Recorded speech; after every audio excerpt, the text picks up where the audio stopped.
Michigan is facing a $1.6 billion deficit next year. Some state economists calculate Michigan will take in nearly $1 billion less this year than last year. Governor Jennifer Granholm is here to discuss that and a lot more after being on the front page of the Financial Times yesterday, Governor, with Rick Wagner. I figured you were holding a sign. What did it say again? Well, there were two sides to it. One says we are electric, and the other side said here to stay, which is a commitment, obviously, that we all want to make to ensure that we've got a domestic auto industry, and certainly GM being our largest. Yeah, everyone's taking stock of not only the cars that are coming into the auto show this week, but also the progress that the automakers are making in terms of complying with the plans they gave to Congress. Here's the Journal's take on GM. Appears to be off to a slow start to meet mandates of the bailout. Wagner said the automaker has not ruled out a bankruptcy filing. Are you disappointed in their progress? No, actually, I think if you came to the auto show, you would see that they have made incredible moves toward what Congress wants to see, which is electric vehicles. And that's why the Volt, in fact, they rolled out a concept car for the Cadillac, it's called the Converge.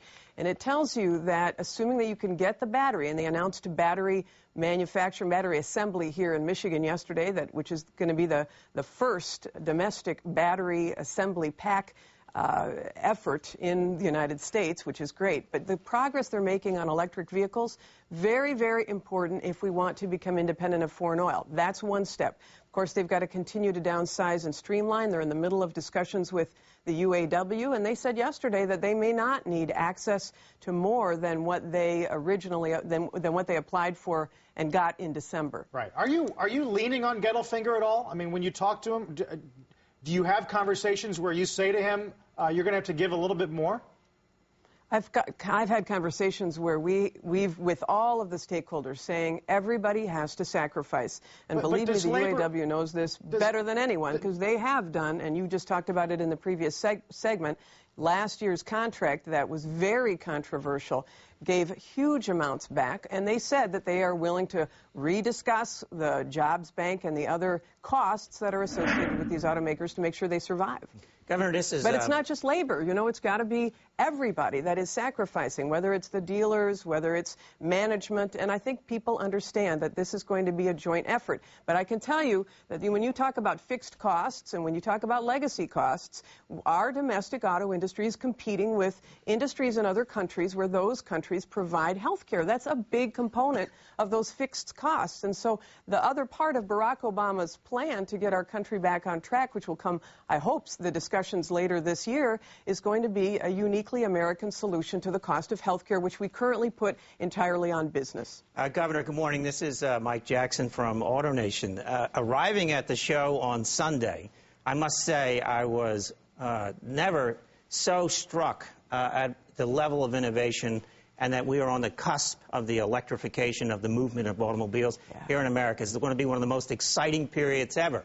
However, having come from the showroom floor, where gasoline now is back under $2 a gallon, we already see that people are moving away from being willing to pay for fuel efficiency technology. What I have lived through in the last 9 months in America is I was turning down Priuses in March, and Japan was sending them to other countries.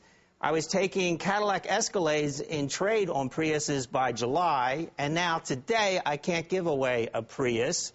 Sales are down 50%, all because the price of gasoline is on a roller coaster. I mean, when are we going to have an energy policy and a gas tax that puts a floor under the price of gasoline so that we continue cease whipsawing the American consumer back and forth on this issue of fuel efficiency, which for industries with lead times of 2, 3, 4 years, it's an impossible situation. Well, I don't know if it's impossible. Here's what we ought to be doing. And clearly we have to have an energy policy. I don't know that that includes a gas tax, but certainly there needs to be an energy policy which invests in research and development associated with these batteries. Let me just give you a quick example. Yesterday, General Motors announced that the cell manufacturer for their battery packs is going to be LG Chem, which is a South Korean company. We don't have any cell manufacturers of that scale that do lithium-ion batteries in the United States. But in South Korea, the government has created a whole campus. They have invested significantly in the research and development of this critical technology because they see it as a national interest. We need that kind of partnership with the federal government to help bring down the costs of those initial rollout of batteries. We also need to really aggressively pursue, and I'm glad that they have started this, tax credits for those who purchase batteries that or cars that have electric capability. And, of course, we've got to get this economy back on track, because the reason why people aren't buying cars, as you know, is because the credit markets are crunched. People have no access to cash. They're seeing their personal incomes decline, and that's why the other component of the federal government's responsibility is to get this stimulus package through quickly so we can start that uptick. Yeah, well, we'll be hearing a lot more about that in the coming days on the Hill. Governor, thanks for your time. Good to see you again. You bet. Governor Jennifer Granholm, Michigan.